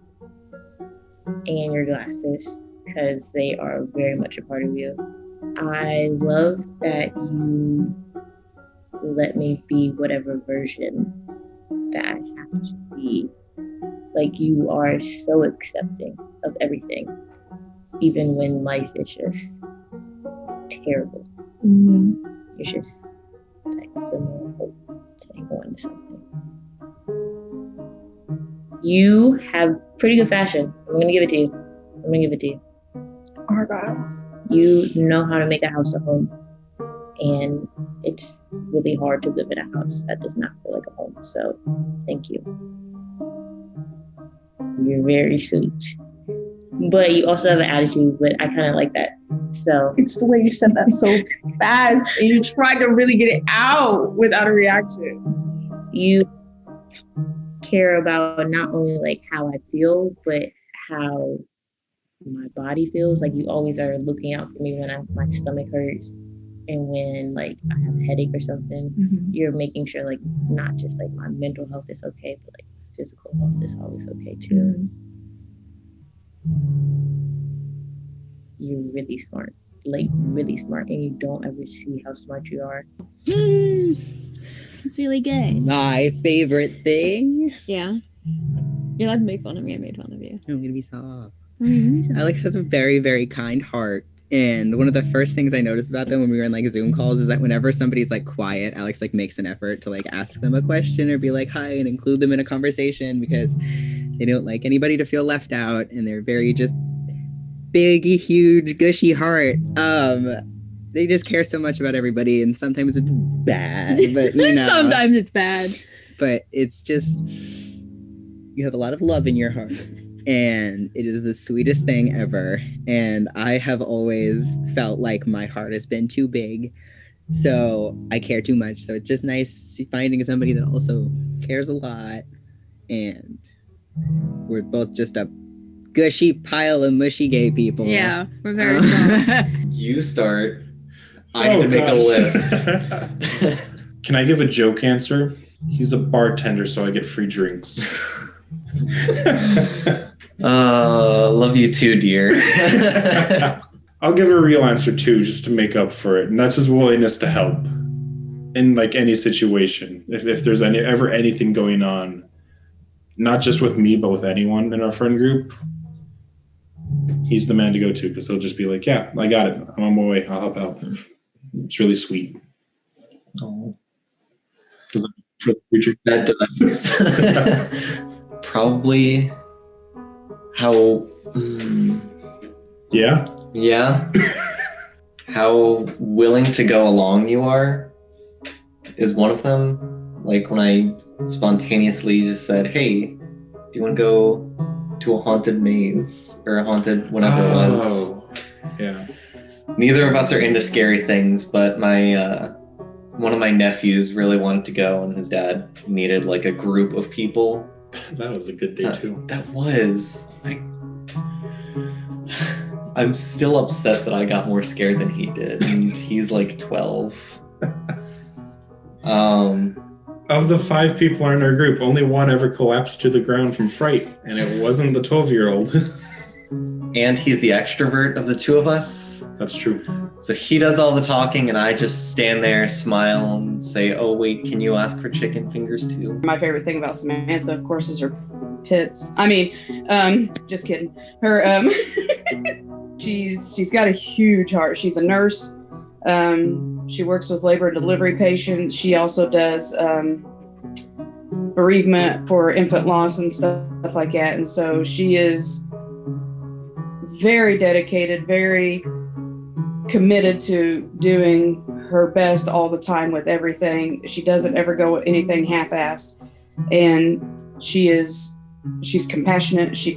We take care of her parents, but I mean, she's the primary caregiver. I just help out when and where I can, but you know, if she can help you, she'll do it. And you know, and I think in our case, you know, being friends for as long as we were friends for best friends. I mean, we did anything and everything together for 6 years, you know, before we even started down the couples pathway, you know. So it's been an interesting 24 years? No, more than that. 24 years? Yeah, something like that. Hell, I don't know. 26 years, something like that. I tell you what, I am very aware of her at all times. So even after all these years, she still makes my heart skip a beat. We should probably get that checked. In the last 6 months, I mean, she's been my rock. I mean, you know, we've had a couple of run-ins with my sister and, you know, my niece and the DCS situation, you know, 2 different times, and having my niece live with us. And, you know, but this time with my sister passing away in the, you know, just a little over 6 weeks roundabout after it happened, you know, I mean, it was, not only was it a shock, you know, because I had just started a medical leave to have surgery on my foot the same day my sister passed away. And so when I woke up that morning, you know, I got woke up with the phone call about my sister, but I never in my wildest dreams would have thought, you know, at that age, my sister at 32 would be having a heart attack, you know, and stuff. And it's just one of those things where, you know, I mean, she stepped up, of course, me having surgery, my niece going through the loss of her mom, and I couldn't be hands-on there for the first several weeks as far as putting her to bed and all that stuff, because she sleeps upstairs, you know, and of course I couldn't go up and down the stairs and all that. And I mean, it was just, you know, I mean, it meant so much to me that she stepped up and done all that, because she became essentially a single mom, short of me being able to do a few things here and there downstairs, because I couldn't do a whole lot, walking, all that stuff. So, but you act like you wouldn't have done the same. Oh, I would have. Of course, it all happened right before school started, so we were thrown into the fast track of registering for school and doing this and doing that, and then the pandemic. I mean, she's an excellent child. She's grown leaps and bounds, you know, over the last about 6 months that we've had her since July. So my favorite things about Rory are that they are incredibly supportive, and they are very good at pulling me out of like anxiety spirals. One of the things that I wrote in my wedding vows to them was that I would always believe them when they said that we will figure it out. Because like we've been really hard up before. We've been like 17 cents in the checking account, like no health insurance, busted up cars, like fucked up everything. Like messed up before, and you know, see. But they've always said like we'll figure it out, we have to, and we will, and we've been through worse. That is especially true right now, where everybody is really really ridden with anxiety about the pandemic and about the political state of the world. Unfortunately, we've been really blessed recently, and the things that have been hard, it's just been, you know, we've been through worse, we can do this, we'll figure it out. And I promised them that I would believe them when they said that. So I've been trying to live up to that. I tease you a lot about how much you cry, but I love how much you cry. It's very comforting to me how emotional you are. Like, I love that you are so open with your emotions and open with your feelings. You like make me feel comfortable enough to be not so private and guarded. Like, I really like that about you. I appreciate that. You've had to learn how to put up boundaries. You don't know how to have boundaries, but like I helped you put up boundaries, but like I think that like there is a like you are also just like always willing to like someone posts for help in the queer exchange and you're immediately like, oh, let me see how I can help this person. What can I do to help this person? What can I do? Can I give them this? Can we do this? Can I give them a ride at some point? You're a kind, generous person. Thank you. And more recently, I also think you've learned how to not put up with shit. I also love that you don't tolerate stupid people. Like, that's my favorite thing. Do not tolerate stupid people. Becky and I like maintained our friendship through my like gallivanting, which was great to have like that support system for me back home. And also during that time period, Becky's mom, who has Parkinson's, moved in with her. And so like, you know, we've been able, like, I was able to support her through like figuring out that like caregiver role. And I think also all of that stuff like helped us be able to do this like long distance thing better, because I have always been far away. So yeah. That's a really good point. Yeah. We've been like really good support systems for one another. Yeah. I mean, and that's something I think that like helps us a lot in our relationship, is like when we have like rough spots of being like, okay, like taking off girlfriend hat, like as your friend, I need to tell you that like this situation that you're in, people are not being nice to you and that's not okay.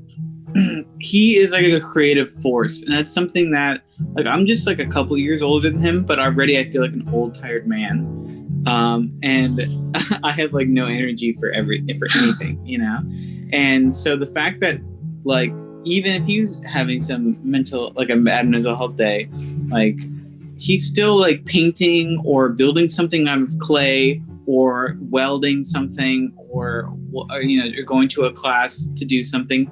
He just has this like this need to create, which is inspiring. And even if I wasn't with him, it would be one of my favorite things about him, because it's just like he's not just a guy that you hang around and smoke weed with. He's just like this fucking creative force, which is pretty amazing. Yeah. I'll go first. Dana is so smart. Like she's literally so smart about so many subjects. Like she'll just like bust out some fucking knowledge. I'm like, where did you have the time to fucking learn any of this? And she'll just like explain to me. I'm like, I don't know any of this. She's so smart, and she's so like, I don't know. She's just so like smart and articulate, and like she's nice to me, which I like a lot. The point is that I'm like mean to everyone else, but I'm nice to her. She's double majoring in political science and Russian and Slavic. Political science and Russian and Slavic studies. And like, first of all, I dropped out of my double major. I couldn't hack it. I wanted to be double major gang, couldn't do it. I was like, absolutely not. So she's double majoring in two like incredibly hard subjects and doing really well. She has a 3.9 GPA. She's giving you my resume. She's so smart. She's so smart. All of her teachers love her. She's so charismatic. Obviously, I would like her even if she was like dumb as a box of rocks. But like, turns out she's not. She's like, she knows so much about so many things. No, my favorite thing about you is that you're so funny. I mean, like, I always think that's like such a cliche thing to say, like, oh, they make me laugh. But like, literally, like, it's not even like a cute thing. It's like I'm constantly like weeping and like gagging through laughter. Like, and just like the sheer amount of joy that like she's brought into my life of just like constant jokes. I mean, we make jokes all the time about like, you know, the way that like straight people talk about their significant others, be like, love is work, marriage is work. And like, sure, you know what I mean? Like, of course, like in any partnership, you're gonna have your like trials and tribulations, but like she's just so, like, we're just like best friends, like genuinely, like, I don't know, we fight very, very infrequently. Like so infrequently, I think I could name on like one hand any of like the serious arguments we've had where we had to like sit down and like work through it. Otherwise, like in 4 years, nothing. I've never yelled at her. She's never yelled at me. There's never been a time in our relationship where like we've just been like struggling really. Like even when we were long distance, it was like super easy. No, we just like, yeah, no, we get along so well. Like our marriage isn't like work in the sense that like our personalities don't mesh and we have to like make our relationship work. Our marriage is work in that she spends too much money. Like that's it. I think she has like the cutest nose ever. And whenever I'm stressed, she always helps me out by like, well, she always cooks dinner because I'm not very good at cooking. It's true. So, and she'll like when I'm stressed, she'll make like something extra special or like cinnamon rolls and like always just makes me happy. And like, we forgot to buy powdered sugar. Fuck! I wanted cinnamon rolls so bad. I have really bad ADHD, and Elena always helps me remember when I have things that I need to do. Here, I'm just gonna bring the laptop over for this one because this is just very indicative of our relationship. Wait, what? I forget to take my meds pretty much every day, and she tied them to my door frame so that they hit me in the forehead when I leave, and I never forget them now. She's really nice to talk to. Like, she has like really good ideas, and it's nice to like bouncing off each other whenever we have conversations. Plus, she does really good makeup, and like I get to show her off. I had a stroke recently, and the way he made me feel so loved and so okay and so just so grateful and happy that everything was okay. And he never left my side. And I know now that he wasn't always strong, alone. You know, he was very scared. But for me, he was like such a solid strength and such a draw for me to take from. And I know without a doubt that he loves me. Where to begin? I think I would say her sense of humor, number one, is something that I really appreciate about her. It's something that I noticed from like our first date. She's very patient. I admire your patience a lot because it's not something that I have. You just have a very calming energy. Thank you. And it's just, you're just very easy to be around because it feels comfortable. I mean, like mine are kind of parallel to yours. Like I think you're one of like the kindest people that I know or have ever met. Like you care so much about others or any like living thing. Like even if they're like stinky and old and gross dogs that those are my favorite dogs. We'll oh my send, gosh, I send like, her pictures of like the most geriatric chihuahuas. It's like oh my god, a verge of death, like older than both of us combined. But we'll just like send them back and forth, and she loves them, but I don't know why. Like the crustier, like the stinkier. Oh my like, god, they're so cute. Cloudy ass eyes with like patches but of they deserve fur. love. I do, and I love that you think that everything deserves love, no matter how crusty it is, even me. I don't date you because I think you're a crusty old dog. You say that now. I'm only gonna age, babe. Like I think gay dating is, I don't know, I've never been on a straight date, so I can't really compare, but what I think is I think it's easier for gay people to bond on a first date than it might be for straight people because we actually talked about we have this shared experience of growing up. And yeah, on our first date we exchanged like coming out stories and like yeah, we like 20 minutes in we're like, so what like broke you? Like like we're very comfortable in the beginning. I think it breaks the ice of like, I know some shit has happened to you, I know some shit has happened to me, like let's talk about it. And keep it G-rated. Yeah. No. he is the strong one in the relationship. He's always had my back, and we laugh just about every day, most of the time with each other, sometimes at each other, and anytime we pass each other in the hallway, hug or kiss. So what's your favorite thing about me? Your personality. He's very gregarious, in a comfortable setting. Yeah. And people like him. He's people like him.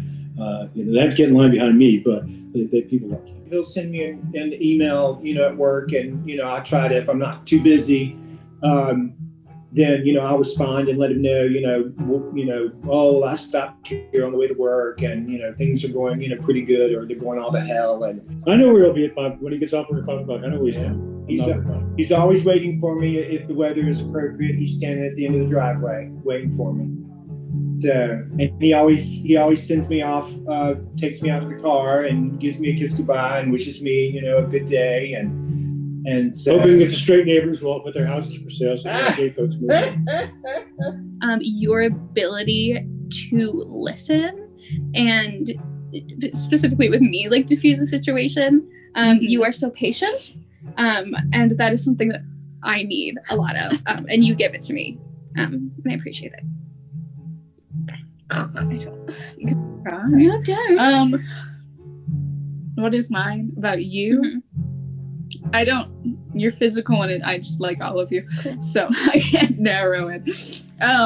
But I guess just like, you're probably like the strongest person I know. Cool. And that's really cool. Physically, your dimples. I love your dimples. But my favorite thing about you just as a person, and I have a ton, but it's like just that you you match my vibe in like the best way possible. Yeah. Like if I'm sad or like down or whatever, you're not like, I don't know, you're not trying to make me do anything that I'm uncomfortable with, but at the same time you're not trying to like have me like down there. Exactly. You know? Yeah. And I love you so much. Sorry, I was just looking at you and then I was forgetting and I was like I always say like your eyes. I like your eyes. You're very kind and compassionate and you care so much about everybody. I like your eyes, and I like that how cute you are, and that you're so gentle and thoughtful. You're very patient with me and respectful of my boundaries. And I like that we communicate so well. That's good. Yeah, that's definitely good. I really like that Robin is really playful. She's a lot of fun. When I was like in high school, I had this friend who made this joke that I couldn't say a sentence without laughing afterwards. And I was like, that's not true. And then I just like do it all, like I still do it. I really like that you like to learn about things. You're really good at like asking questions and like listening to the answers. And like she's an engineer and she like, yeah. And I like how you're like really passionate about all those things you do and willing to like make them, I don't know, like I say this kind of jokingly, but I sort of mean it. Like Laurel's not afraid to start shit. Like if she like if she disagrees with what's happening somewhere, she will like let you know, like like at work or like I don't know. And I think that that's something that I really admire because it's not something that I tend to be like, no, I've got to make everybody happy. Like has like this group chat with all her family members that's like very active, like with like extended family, but also with like just like direct family and like there's different group chats. Right. And like her cousin is like her best friend and like it's just really lovely to like hear them all. I don't know. And like I don't know, just like so many things that I would never have. Like I said Saturday. Or is it Sunday? It's both. Okay. She's in a group chat with like her cousin and her two younger siblings who are like, what are they, 20 and 22? Mm-hmm. And her cousin. And I was worried that neither of them got like really good sex ed. So she and I were like, we need to do sex ed Saturday. So every Saturday they give a sex ed lesson via text message to Laura's younger siblings. You're good at, that's another thing, you're really good at like talking about stuff that some people might find awkward, but Laurel's just like, I'll charge right in there. Or like good communication. Which has definitely served us well. Yeah, just like talking about things that are good and things that need to change, or like checking in with each other. I know that Robin had a tendency in past roommate situations to not bring up situations that were bothering her. Everybody needs to like me. I need to please everyone. And so at the beginning, especially at the beginning of when we moved in together, I was intentional being like, hey Robin, how do you think things are going? Yeah. And so it was a very welcome change to be like, oh, like we ask each other about our feelings and then we answer honestly. What a concept. One of my favorite quotes is like, I answer a lot of sex and relationship advice here, and my number one piece of advice is open your mouth. Or like just coming home from work, like you do this thing where, especially if I've texted and said I had a bad day, you'll do something like tidy up the apartment, or put some pizza in the oven, and like you'll be like, yeah, you had a hard day, like come home to me. I've been thinking about this because I think about it often. This is really dumb. The top number one thing is still and forever his smile. I see him smile and it is like love all over again. I'll walk into the room, he'll just be on his phone looking at something funny and he'll smile and I'll just like get the biggest smile because I'm just like, oh, man, wow. Chris will do things that are very sweet and cute and then get embarrassed by them. So like so one time I think he was at work and he drew me a picture of all of the stuffed animals that we have. It was some sort of message with that, but basically he like gave it to me and he was like, hey, I made you this.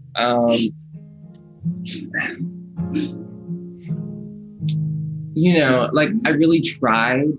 And so I was like, oh my God, no, this is so cute. It's like, are you sure? Because they kind of like, you know, it's not good. It is so sweet. And I have it. I saved it. Big thing from my family is they're not great at showing affection. Mm-hmm. And so I get very nervous and uncomfortable when I have to show affection. Like, oh, but it's this thing though, where you very freely give it. And you're like, here is my affection. And then after it's like, but maybe it's silly. And I'm like, well, you know, it's a little silly, but that's like what's charming about it. I don't know. You have 3 hours. Favorite things about Thad for me, he's very gentle, he's very patient, very wise, well articulated, creative, and we can have, when we have disagreements, we converse at the same tone and we can discuss them through. Well, I'm married to a guy who is incredibly busy and manages being busy. When I was incredibly busy, of course, you know, those 3 years when we had Natalie with us, I had a full-time job and a weekend job and a special needs child. And I look back on that and say, how did I do that? There were, you know, same 24 hours in a day. But Mike manages being very busy. And I think it's a kind of discipline that I never developed. So I get to admire that. And in some ways depend on it, because I know that if Mike says he's going to do something, it will get done. And it may be a mystery how he found the time to do it, but he will get it done. You like the definition of a homemaker. Like, obviously at the minute she's furloughed because of the whole pandemic and everything, and I work as a manager in a supermarket, so I'm doing like 39 plus hours a week. It's a lot of hard work.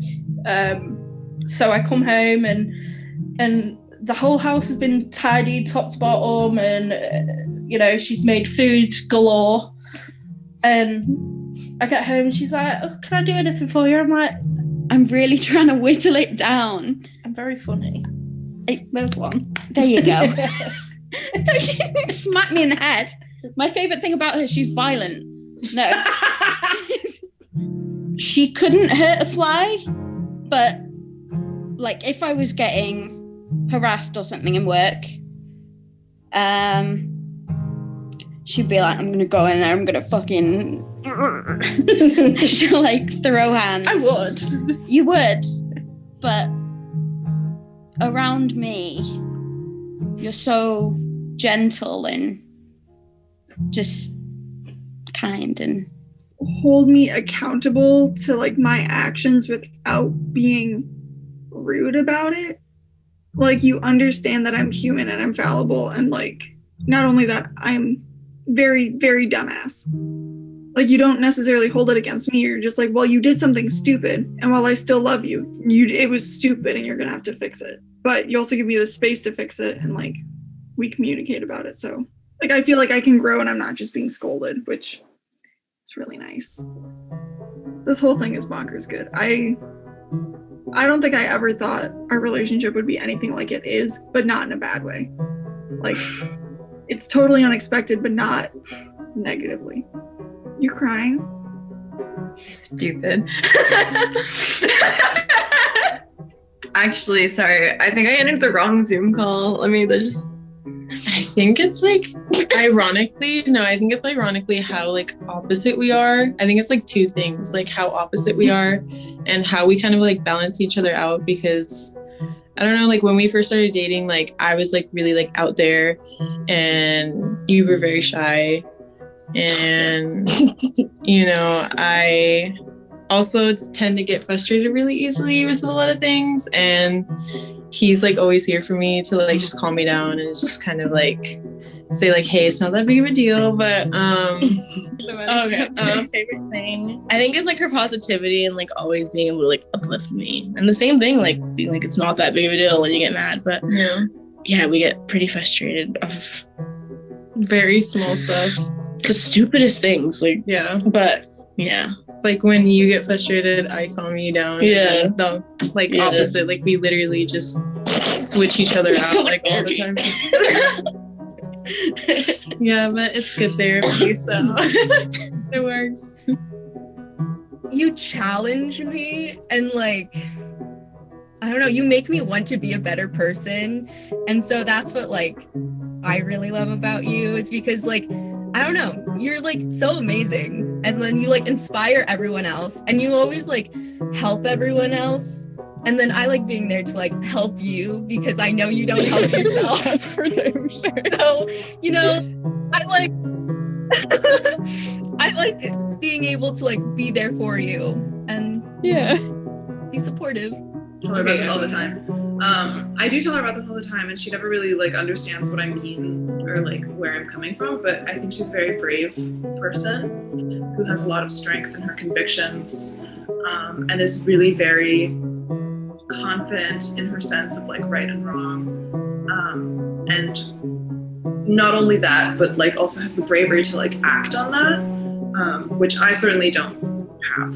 Like even if I hold an idea, I'm very sort of like wimpy about it, and I'm like, I will just like think this inside my brain and never tell anyone about it and never do anything about it. But like if she sees something that she thinks is wrong, or like if she sees something that, you know, she really enjoys, she's very sort of forthright and like confident in like expressing her like desire for things to be better, I guess. An incredibly gifted artist, which is obviously amazing. Can I show them matryoshkas? Oh, sure. Okay, hold on. I'll be right back. I made Tess a really, really cursed Christmas gift. She made us as nesting dolls for Christmas, featuring Leah. And also, she's just very smart and just like, I don't know, has a way of like working and like, I don't know, like just like she like sets a goal that's like pretty high and kind of seems unattainable, and then she just like really like does everything that she needs to do in order to do it and like succeeds. And so I was kind of going through this phase at the time where I was like, I've been there, I've seen that, the world has nothing to offer me, I'm bored. And I, you know, like he's shown me a lot of things that I was missing out on, but the biggest thing was like food and wine and how to enjoy things again. He has such a fantastic palate, and whenever we go to a restaurant, I tell him, I'm like, you're excited about this place, I will read half of it and get weirded out, so just order for us and tell me after it's in my mouth. And like it's always amazing.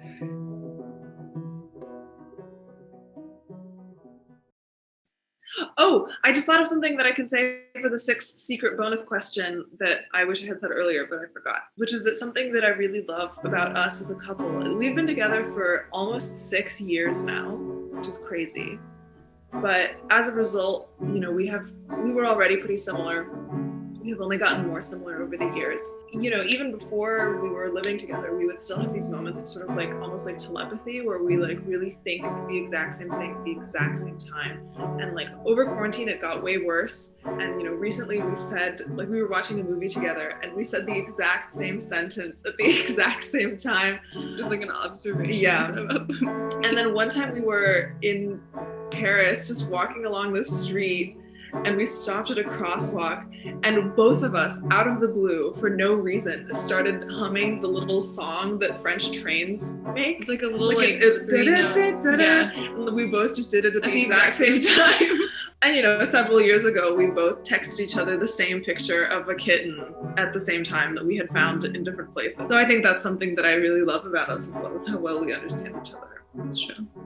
So you want to know something crazy? I know this is completely off topic from the questions, but she slanders me being a gamer and a weeb all the time. But I showed her One Piece. She loves it, and she plays Genshin Impact all the time. So like, what does that make you? This is a lot. One of the shirts that I have that I wear every so often is It just has the rainbow stripe and it says, you know, be careful who you hate. It could be someone you love, you know, and I just, when I read that, I thought, man, that's a powerful message, because a lot of people just without even thinking, you know, they do talk about how much they dislike this group or that group or what have you. I've done some counseling for gay folks. I went to a seminar in 1977 at the Unitarian Church in Norfolk. There was a woman there. She was fundamental in starting the Parents and Friends of Gay chapter in Norfolk in the late 70s. She's a wonderful woman. Her husband was a Navy captain. She had a gay son, but I remember when she was doing a workshop on coming out to your parents. Standing room only, people down the hall to hear her. She had to do it twice. And one of the things she said, she was from Maine. She says, "Your mother knows. Your mother knows. She carried you for 9 months. Your mother knows. Yep. Don't think you've got her fooled. Maybe not your father, but your mother knows." And most of the time when I said to that, people say, "Well, how do I come out to your parents?" I said, "Well, first of all, your mother knows." Yeah. Oh, goodness. I just have so much to thank you for. Like, my life would have been completely different if I hadn't met you. Like, it's nice to be able to chat about our relationship, because it is such an important part of my life, and it's probably my favorite part of my life, is getting to be with you and to love you. And I keep hearing about how, like, we're supposedly out of the limerence phase, but I don't really feel that way. Yeah, I still think you're, like, super hot, and I hope you like me back. But I love you back. You haven't checked yes on my note or passed it back to me. So there's kind of like a driving force in my life to, like, I don't know, to try and find new ways to make you happy. And because I didn't think for a long time, because I grew up Mormon and, like, that wasn't an option for me. I just didn't think that I would have somebody in my life that, like, that I cared about and that took care of me the way that you do. I didn't even want to get married until I met you. And I'm just really happy to be with you, and I'm really excited for, like, seeing where you're going to go and helping you get through school and, you know, maybe having a kid. Casey's mom loves me, which is great, because my mom doesn't. No, I love anyone. Casey's mom loves me, and so we will just call and chat. And Casey's mom is so eager for us to have a baby. And she literally, like, last time we were chatting, and she's like, you know, baby staples are not even that expensive in that country, which is true, to be fair. They're not as expensive in the UK. Yeah, Tina. It's going to be kind of expensive to, like, get a baby for us, though. Yeah. Because we can't just do that. You have a straight married son. Maybe you should start working on him. Another, what is it, 7 years now on that? We agreed to wait like 10 years. We agreed to wait for a little while, so I think we're still...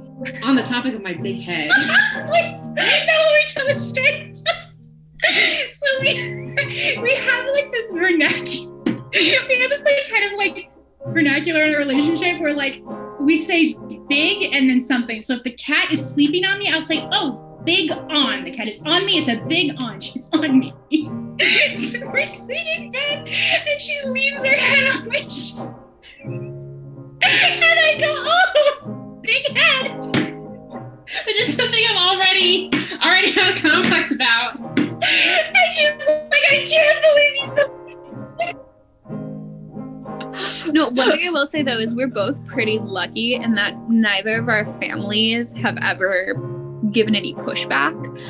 Like, my grandpa is a gay man who was married to my grandma for 17 years and then said, "No, thank you." And just, like, so it's never been something that's really been negative in my family, and, like, for you it's similar. Yeah. So I feel very lucky to have that be my reality. Oh yeah, for sure. I think everybody's got family junk, but, like, that's not family junk I have to deal with, which is awesome. I did want to mention, I think on the second question, you asked kind of how our story started, you know, how it came to be, and what Henry said was exactly truthful. But also in Paris, once we visited a psychic, and she took my information. She was going to just do me, like, a reading for me that Henry wanted to have done. And so she took her information. We came back the next day, and she did have a lot of amount of stuff. But we went in there to sit down, and she said, "I had all this stuff to tell you." She's speaking in a very thick French accent as well, which was so fun. And she said, I had a lot of stuff to tell you, but with him sitting here, and I could already feel him through just your writings that you had provided for me, I have to talk about him. And so she mentioned a lot of stuff that he said, oh, she knew like some very interesting things. And she said also, I feel it's important that, you know, this isn't the first time that you've been in love. It has been centuries and millennia. You're the kind of people that this happens to over and over again. There's a purpose. And so her knowing that kind of intricate stuff about Henry and then telling us that was a really good afternoon. I think the only thing that I would like to add is that we get asked all the time, it's like, how did y'all make this last so long? And y'all still seem so happy and blah, blah, blah, blah. Well, number one, we didn't leave when it got hard, and it does get hard. And number two is we work at it. We actively try to be together. I mean, we do stuff together. We both have our own little things that we do that we're not together 24/7, but it's like we actively integrate each other into our lives. It's like skincare. You just got to do it till you die. It's like my one good trait. Stop. Be nice to yourself. Just like, hey. Be nice to my wife. All right, I'm gonna try. We went to like our first Pride together, and then we went to Northampton Pride, and we went to the after party dance, and this like really large, like big fat, like hairy bear, this big bear just like came over to us and was like, "You look amazing!" And he like was talking to April. He was definitely really freaking drunk already. Off his gourd. He was like, "You look amazing! I love your hat." And she was wearing like a newsboy hat. You look great. And then he's like, look at this room. And he like, look at all the joy here. He's like, he looks out over the dance floor. He's like, look at all the joy here. Every single person here is comfortable just being themselves. And it was like so cute. Make ribs. We gotta make ribs. That would be good. I'm thinking about that. You can put that in your like in your project if we